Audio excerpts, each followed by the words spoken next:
Hello दोस्तों, सरकारी exam point में आपका एक बार से फिर स्वागत है। देखिए दोस्तों, हम रोज की तरह आप एक नई क्लास लेकर आए हैं।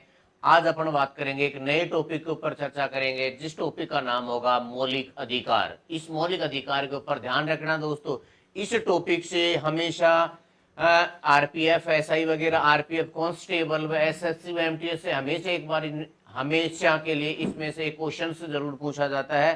तो इस वीडियो को जरूर से जरूर ज्यादा से ज्यादा देखें और ज्यादा से ज्यादा चैनल को सब्सक्राइब करें, जिससे इसका लाभ अनेक बच्चे भी उठा सके। देखिए दोस्तों, हम इसी कड़ी में आगे बढ़ते हुए चलते हैं और अपन बात करते हैं। आज जो टॉपिक है अपना कौन सा, मौलिक अधिकार। बात करते हैं फंडामेंटल राइट्स।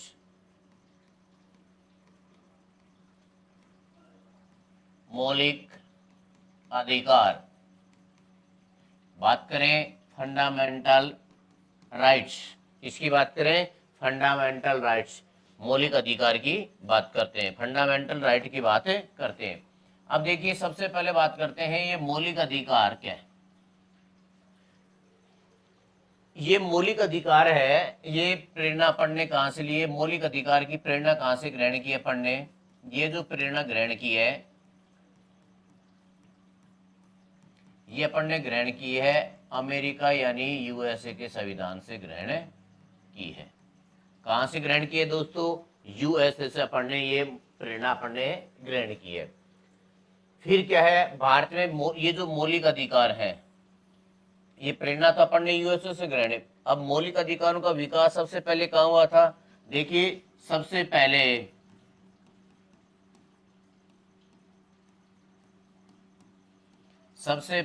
1215 में ब्रिटेन में, किस देश का नाम है, ब्रिटेन। 1215 में एक देश है जिसका नाम है ब्रिटेन। ब्रिटेन में वहां के ब्रिटेन के राजा जॉन के द्वारा, ब्रिटेन के राजा जॉन के द्वारा वहां के लोगों को क्या दिया गया था, जॉन द्वारा जनता को क्या दिया था, जनता को अधिकार दिए थे। क्या दिए, अधिकार दिए। ये अधिकार दिए थे, और ये कब दिए थे, 1215 में। तो इन अधिकार दिए, तो इन अधिकारों को क्या कहा उन्होंने, इन अधिकारों को उसने कहा मैग्ना कार्टा।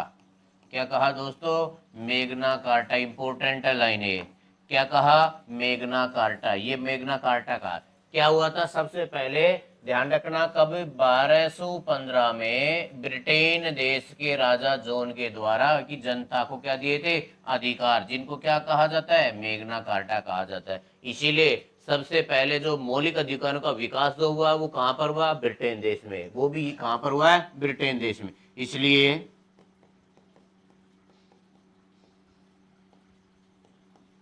इसलिए मौलिक अधिकारों का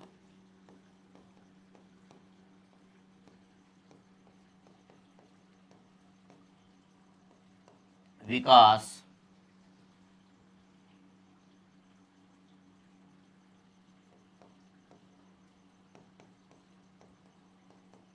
ब्रिटेन देश में हुआ।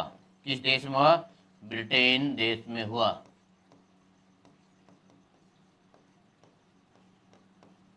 इसलिए सबसे पहले मौलिक अधिकारों का जो विकास हुआ वो किस देश में हुआ दोस्तों, ब्रिटेन देश में हुआ था। क्योंकि वहां के राजा ने 1215 में क्या किया था, वहां के लोगों को अधिकार दिया था, जनता को, इसलिए उसको क्या कहा था, उसने मैग्ना कार्टा कहा था। तो ये बात समझ में आई। अब आगे चलते हैं इसमें। अब आगे चलते हुए अपन इसमें बात करते हैं नेक्स्ट बात करते हैं कि मौलिक अधिकारों को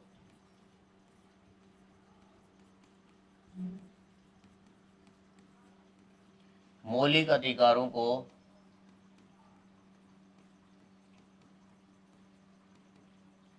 संविधान, ध्यान रखना दोस्तों, संविधान, मौलिक अधिकारों को संविधान में अपनाने वाला देश, यानी संवैधानिक रूप से देने वाला, संविधान या संविधान में अपनाने वाला देश कौन सा है दोस्तों, वो देश अपना कौन सा है, यूएस, अमेरिका देश ने संवैधानिक रूप से मौलिक अधिकारों को अपनाने की बात कही थी, जिसने 1791 के अंतर्गत इसमें मौलिक अधिकारों को अपनाया था। ये ध्यान रखना। विकास कहाँ पर हुआ था? ब्रिटेन देश में। और पहली बार संवैधानिक रूप कहाँ पर प्राप्त हुआ या दिया गया, किस देश के द्वारा दिया गया? वो दिया गया था यूएसए देश के द्वारा। अपन बात करते हैं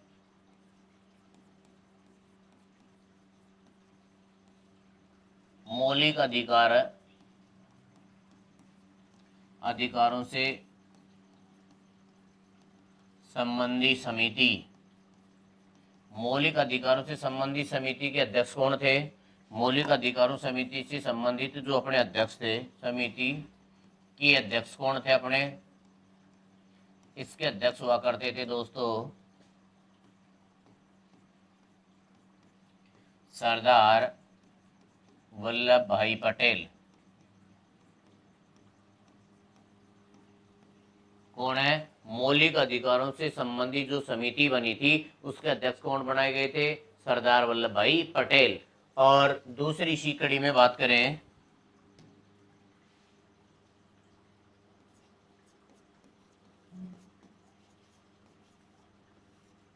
मौलिक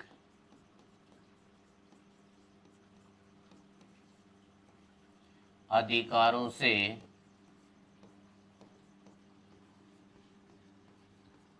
संबंधित उप समिति। ये क्या है? समिति। और ये क्या है? उप समिति के अध्यक्ष कौन थे? इसके अध्यक्ष बनाए गए थे जे.बी.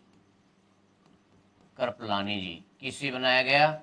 जे.बी. कृपलानी को बनाया गया। इसके उपाध्यक्ष अध्यक्ष किसे बनाए गए? ध्यान रखना, मौलिक अधिकारों से संबंधित समिति के अध्यक्ष तो ये थे, और उप समिति के अध्यक्ष कौन है? अध्यक्ष समिति के अध्यक्ष पटेल साहब थे और उपाध्यक्ष थे जे.बी. कृपलानी। ये मौलिक अधिकारों से संबंधित है। ध्यान रखना, भारत में बनी ये क्या है? समितियां थी। ठीक है। इन मौलिक अधिकारों के बारे में ध्यान रखना, 1928 में एक रिपोर्ट है जिसका नाम है नेहरू रिपोर्ट। कौन सी रिपोर्ट है दोस्तों? नेहरू रिपोर्ट में भी इनकी मांग की गई थी।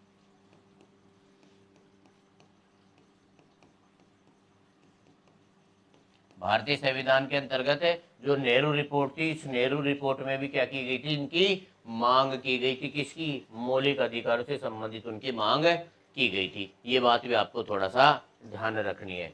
आगे चलते हैं, बात करें मूल संविधान की अपने।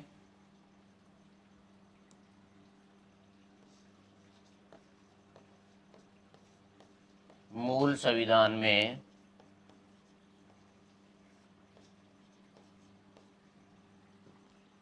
7 मौलिक अधिकारों का वर्णन था। कितने का था दोस्तों? 7 मौलिक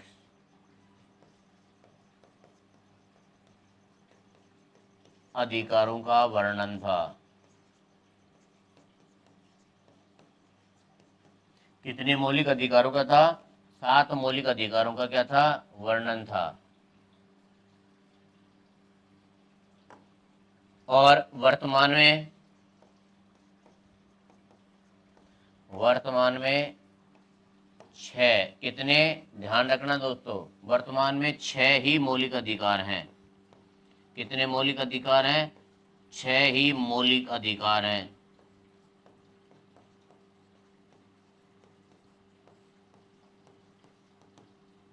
ध्यान रखना दोस्तों, यहां से कई बार प्रारंभिक प्रश्न भी पूछ लिया जाता है कि मूल संविधान में कितने मौलिक अधिकार थे? 7। वर्तमान में इनकी संख्या कितनी है? 6। तो इनमें परिवर्तन वाली संख्या भी कई बार पूछ ली जाती है। इनकी समिति उप समिति भी पूछी जा सकती है। ये कहाँ से लिया गया, इनका विकास कहाँ से किया, संविधान में पहले किसने अपनाया, वो सब चीजें इसमें अंतर्गत पूछी जाती है दोस्तों एग्जाम में। तो ये आपको जारी की सारी चीजें मैंने बता दी है। अब आगे बात करते हैं। अभी अपन ने बात की थी मूल संविधान में कितने? 7। वर्तमान में इनकी संख्या कितनी है? 6। आगे बात करते हैं। अब ये 6 मूल अधिकार हैं। अब इसमें से ध्यान रखना, एक आर्टिकल है जिसका नाम है आर्टिकल 31। 31 में पहले क्या था? इस आर्टिकल में क्या हुआ करता था? पहले इसमें हुआ करता था संपत्ति का मौलिक अधिकार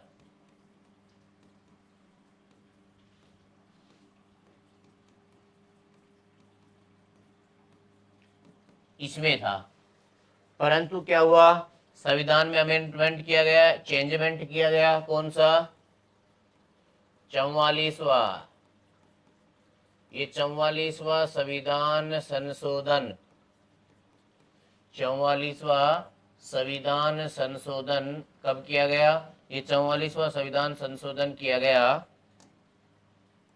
1978 में। कब किया गया, 1978 में किया गया ये संविधान संशोधन।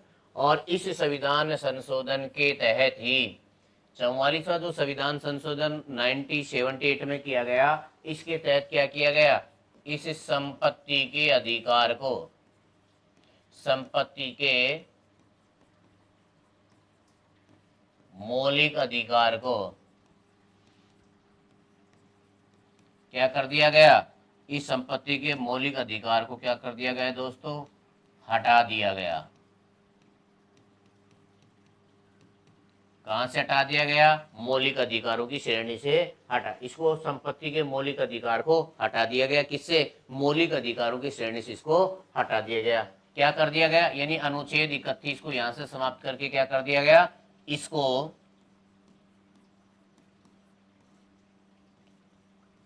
300 क में इसे विधिक, कानूनी या संवैधानिक अधिकार दे दिया, कानूनी अधिकार बना दिया। और किस सरकार के द्वारा बनाया गया, उस समय सरकार थी, ये सरकार हुआ करती थी मोरारजी देसाई सरकार के द्वारा।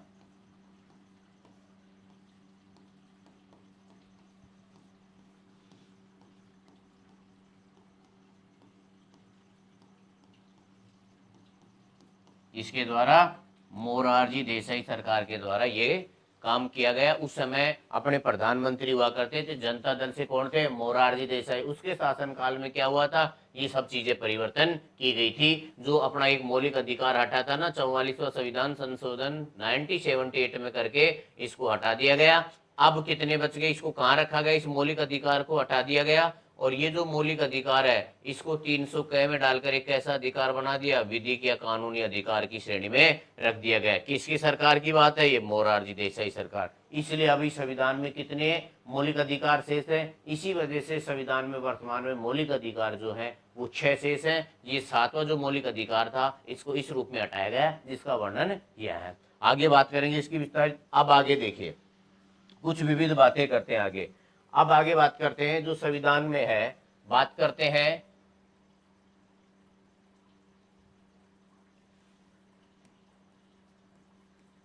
केवल भारतीय नागरिकों को प्राप्त मौलिक अधिकार, केवल भारतीय नागरिकों को प्राप्त मौलिक अधिकार कौन कौन से।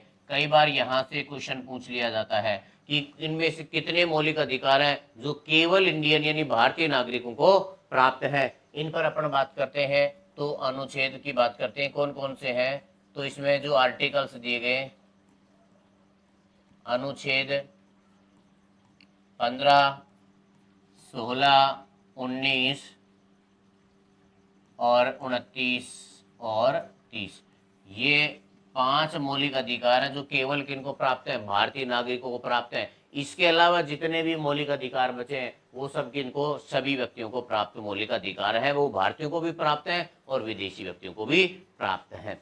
ध्यान रखना। अगली बात आती है इसमें, अगला स्टेप पर पहुंचते हैं कि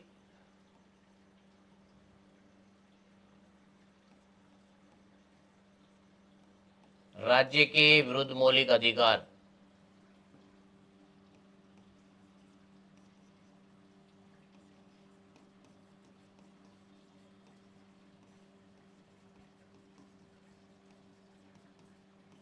कौन कौन से मौलिक अधिकार हैं जो व्यक्ति राज्य के विरुद्ध मौलिक अधिकार हैं, उसकी अपन चर्चा करें तो कर सकते हैं। अनुच्छेद 15(2), कौन सा है? 15(2).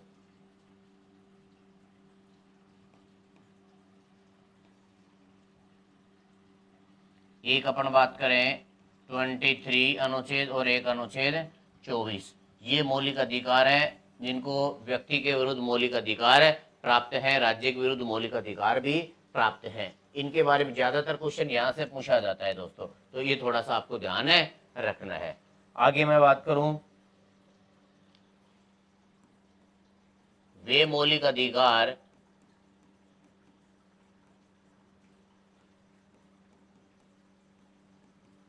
जो आपातकाल के दौरान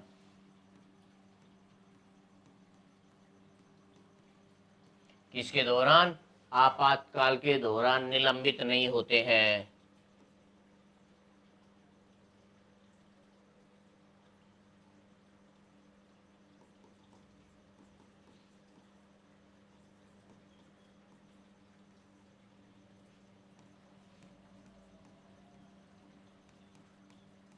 क्या नहीं होते? आपातकाल के दौरान निलंबित नहीं होते। उसमें आर्टिकल्स कौन कौन से आएंगे? अनुच्छेद 20 और 21 को आपातकाल के दौरान क्या नहीं किया जा सकता? निरस्त या निलंबित नहीं किया जा सकता। तो दोस्तों ये कुछ एक एक लाइन के क्वेश्चन कई बार पूछे जाते हैं। राज्य व्यक्ति के विरुद्ध मौलिक अधिकार, केवल व्यक्तियों को प्राप्त मौलिक अधिकार, और जो आपातकाल के दौरान है निरस्त नहीं होते, वो मौलिक अधिकार पूछे जाते हैं। अब बात करते हैं अपने कि वर्तमान में जो मौलिक अधिकार है वो कौन कौन से। कई बार डायरेक्ट क्वेश्चन पूछ लिया जाता है कि कौन कौन से मौलिक अधिकार का वर्णन, ये जो 6 मौलिक अधिकार अपने बचे हैं, इन मौलिक अधिकारों में कौन कौन सा मौलिक अधिकार है, वो किस आर्टिकल के अंतर्गत दिया है, इनकी व्याख्या भी करेंगे। पहले उन पर बात करते हैं कि किस मौलिक अधिकार के अंतर्गत कौन कौन से मौलिक अधिकार आते हैं, और कौन कौन से मौलिक अधिकार 6 हैं, उनके सामने कौन कौन से अनुच्छेद आर्टिकल्स आते हैं, इन पर चर्चा करते हैं। देखिए दोस्तों, आगे बढ़ते हैं। पहला जो मौलिक अधिकार है अपना, वो है, ध्यान रखना दोस्तों, जिसका नाम है समानता का मौलिक अधिकार। क्या नाम है दोस्तों? समानता का मौलिक अधिकार। पहला जो मौलिक अधिकार है उसका नाम है समानता का मौलिक अधिकार। इसका जो वर्णन है वो वर्णन है आर्टिकल अनुच्छेद 14 से 18 तक वर्णित है। कहां से कहां तक वर्णित है ये? अनुच्छेद 14 से लेकर 18 तक वर्णित है। ये बात ध्यान रखना। कई बार डायरेक्ट मिलान करके पूछ लिया जाता है किस मौलिक अधिकार का कहां तक वर्णन है, तो उसमें ध्यान रखना पहला जो इक्वलिटी मौलिक अधिकार है वो अनुच्छेद 14 से लेकर 18 तक वर्णित है। दूसरा जो मौलिक अधिकार अपना वो है दोस्तों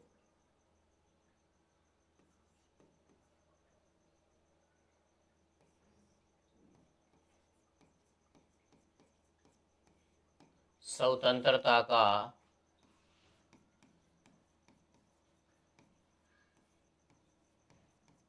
मौलिक अधिकार। क्या है दोस्तों? स्वतंत्रता का मौलिक अधिकार। इसका वर्णन जो है वो है आर्टिकल 19 से लेकर 22 तक वर्णित है दोस्तों। कहां तक वर्णित है? 19 से लेकर 22 तक वर्णित है। दूसरा जो मौलिक अधिकार है। तीसरा जो मौलिक अधिकार है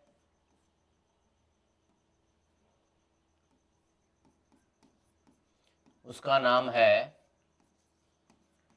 शोषण के विरुद्ध मौलिक अधिकार।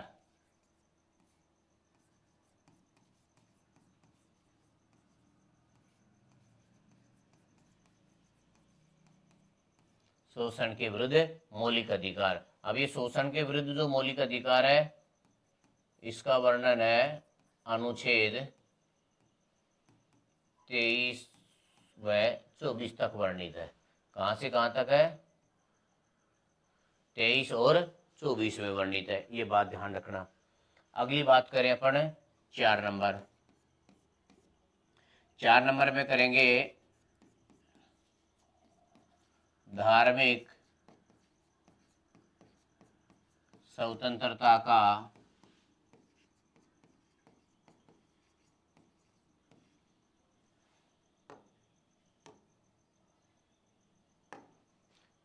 स्वतंत्रता का मौलिक अधिकार।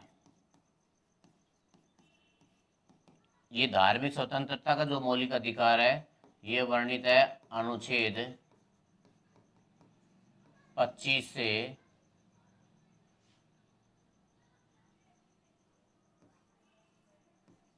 28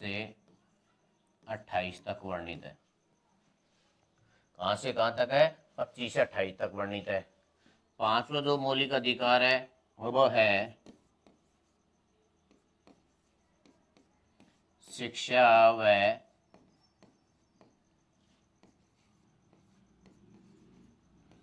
संस्कृति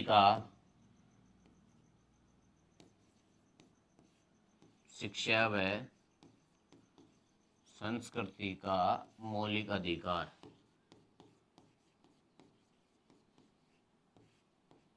इसका वर्णन है अनुच्छेद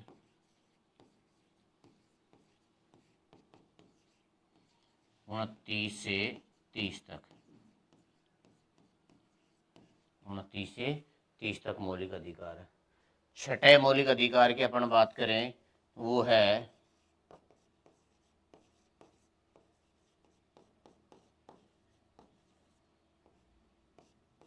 संवैधानिक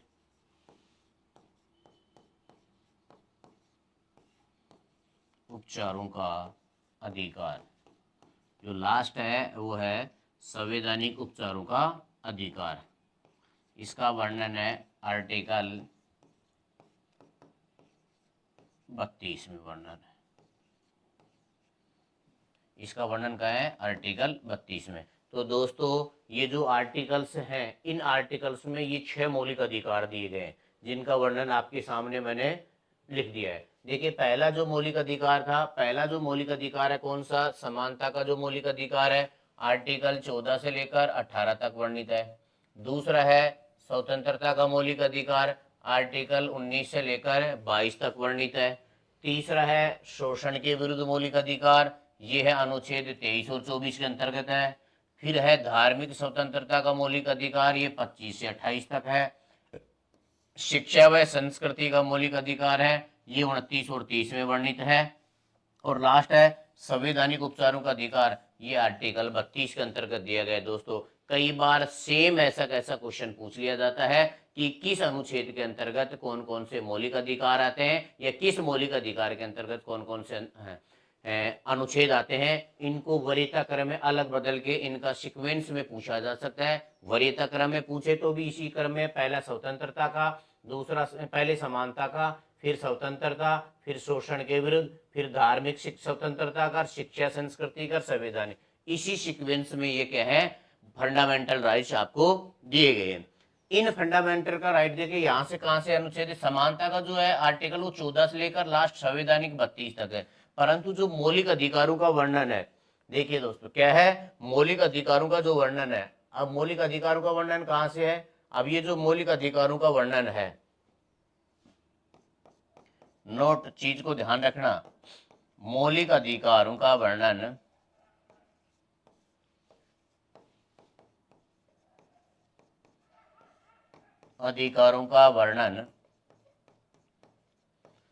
कहां से कहां तक है? मौलिक अधिकार का वर्णन है अनुच्छेद आर्टिकल 12 से 35 तक है। ध्यान रखना, ये बात ध्यान रखना आपको। कहां से कहां तक है? 12 से 35 तक है इसका वर्णन, यानी आर्टिकल 12 से लेकर 35 तक वर्णित है। परंतु 12 और 13 में क्या है अलग बातें हैं और 33, 34, 35 में अलग बातें हैं जिनकी विस्तारित रूप से भी अपन बात करेंगे। दोस्तों यहां से कई बार कंपटीशन में आपसे क्वेश्चन पूछे जाते हैं जिनके बारे में आपको जानकारी जरूर होनी चाहिए। आगे मैंने इसके ऊपर बात की थी, अब थोड़ा सा आगे चलते हैं। इनमें से जो पहला, अभी देखिए दोस्तों मैंने आपको बताया था कि मूल संविधान में कितने मौलिक अधिकार थे? 7 है। वर्तमान में कितने? 6। छठा जो 7वें नंबर का मौलिक अधिकार था वो हटाया था, जिसके बारे में अपन ने चर्चा कर ली कि संपत्ति के मौलिक अधिकार को हटाया गया है। तो अब वर्तमान में 6 बचे हैं जो आपके सामने दिख रहे हैं। अब इनमें से एक एक मौलिक अधिकार का वर्णन करते हैं। तो मौलिक अधिकार का वर्णन कहां से है? अनुच्छेद 12 से लेकर 35 तक है। तो अब इनको 12 और 13 और समझते हैं कि ये आर्टिकल क्या कहते हैं। अब बात करते हैं अनुच्छेद 12। 12 क्या कहता है? इसमें लिख रखा है राज्य की परिभाषा।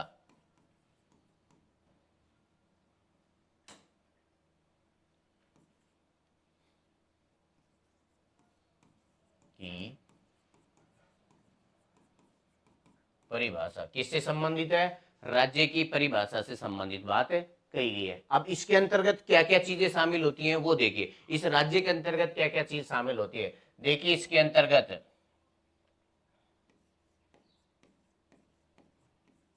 संसद, विधानमंडल, संसद, विधानमंडल व स्थानीय सरकारें। कहने का मतलब संसद यानी पार्लियामेंट यानी केंद्र सरकार, राज्य सरकार, इसके अंतर्गत ध्यान रखना। बात करें केंद्र सरकार, ये राज्य सरकारें, और ये क्या है? स्थानीय सरकारें। और इसके अलावा अन्य प्राधिकारी, अन्य प्राधिकारी जिसके जैसे अपन जिसमें पढ़ सकते हैं जो सरकारी कर्मचारी, जैसे सॉरी इसमें क्या है? वे सब कंपनियां शामिल है जिनमें जिनका सरकार में 1% भी योगदान है सरकार का, वो सब कंपनी इसके अंतर्गत प्राधिकारी के अंतर्गत या सर्वोच्च न्यायालय द्वारा स्थापित समय समय पर जो स्थापित की गई है वो भी इसके अंतर्गत शामिल होंगी। जैसे अपन इसमें बात कर सकते हैं कि अन्य और प्राधिकारी में क्या है? जैसे LIC,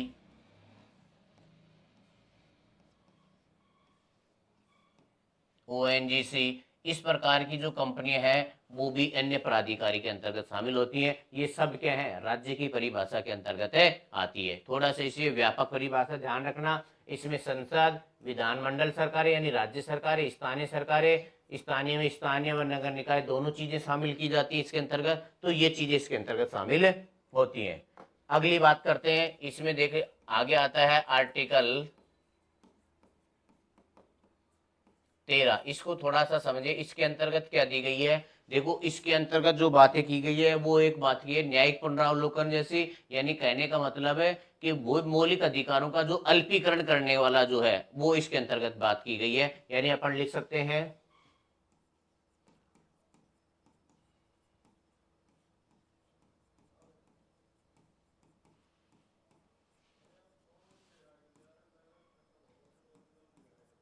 अल्पीकरण या न्यायिक पुनरावलोकन, ये चीजें। अब इसके अंतर्गत और क्या क्या पढ़ेंगे? इसके इसी आर्टिकल के अंतर्गत देखिए मूल जो आर्टिकल है अनुच्छेद 13, इसमें क्या दिया गया है? इसमें 4 क्लोज दिए गए। आर्टिकल 13 के अंतर्गत कितने क्लोज हैं दोस्तों? 4 क्लोज हैं। इसमें क्या लिख रखा है? पहले आर्टिकल 13(1) क्या कहता है इस पे देखिए। इसमें ये कहता है, ये कहता है कि संविधान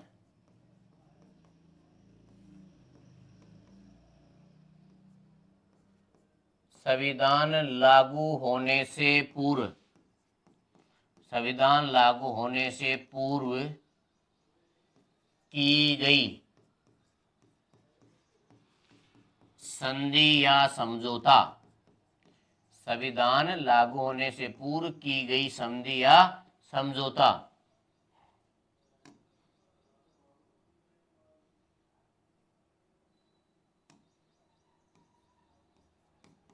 यानी संविधान से पहले यदि अपन ने कोई देश के साथ संधि की है, समझौता की है, और वो की गई संधि या समझौता वर्तमान में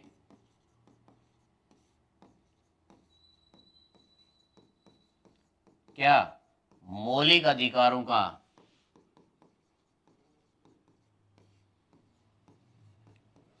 क्या कर रही हैं, मौलिक अधिकारों का हनन करती हैं,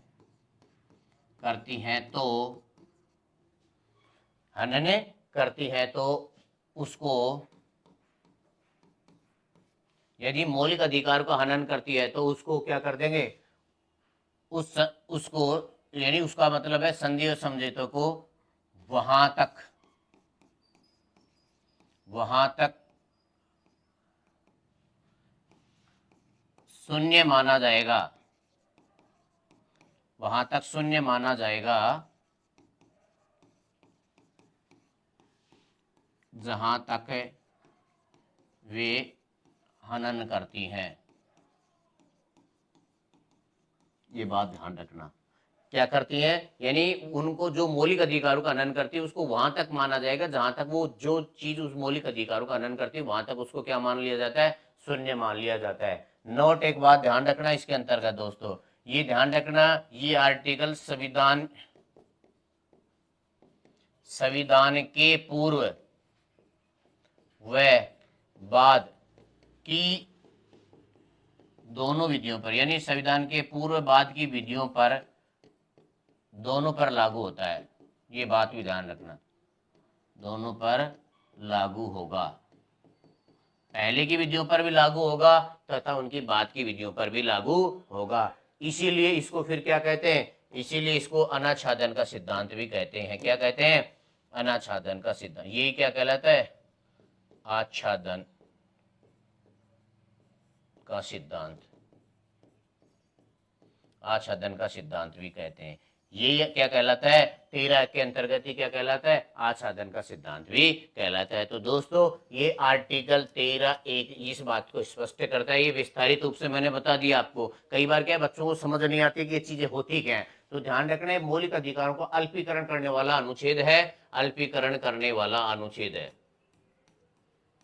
जिसके अंतर्गत क्या है कि यदि कोई संविधान लागू होने से मान लो कोई पूर्व की विधि ये कोई संधि या समझौता कर रखे हैं तो उस, तो वर्तमान में जहां मतलब संधि या समझौता कर रखा है तो वो संधि या समझौता वर्तमान में यदि मौलिक अधिकार का हनन करती है तो उनको क्या कर दिया जाएगा, यानी कहने का मतलब है उन संधि और समझौते को क्या वहां तक शून्य मान लिया जाएगा जहां तक वो मौलिक अधिकारों का हनन करती है। तो ध्यान रखना मौलिक अधिकारों के अंतर्गत क्या किया गया, इसको अल्पीकरण करने वाली संधि और समझौता दी गई, यानी मौलिक अधिकारों को उनको ऊपर मान्यता दी जाएगी। ये बात थोड़ा सा ध्यान रखना। और ये ध्यान रखना संविधान से पूर्व की और संविधान के बाद दोनों विधियों पर लागू होता है। इसे आच्छादन का सिद्धांत भी कहा जाता है। दोस्तों मैं आशा करता हूं ये चीज आज तक जो चीज पढ़ाई आपको समझ में आ गई होगी। कल इससे आगे अपन बात करेंगे और इसको विस्तारित बात करेंगे। इस चैनल को ज्यादा से ज्यादा शेयर करें जिससे इसका ज्यादा से ज्यादा बच्चे लाभ उठा सकें। और हम आपको केंद्र सरकार और राज्य सरकार की जितनी भी प्रतियोगिता परीक्षा आती है उनमें तैयारी, जो भी एग्जाम के बेस पर जो वर्तमान नवीनतम पैटर्न के आधार पर जो एग्जाम में दिए जा रहे हैं उनकी हम पूर्ण रूप से तैयारी करवा रहे हैं। आप इस चैनल से जुड़े रहें, ज्यादा से ज्यादा सब्सक्राइब करें। नमस्कार दोस्तों।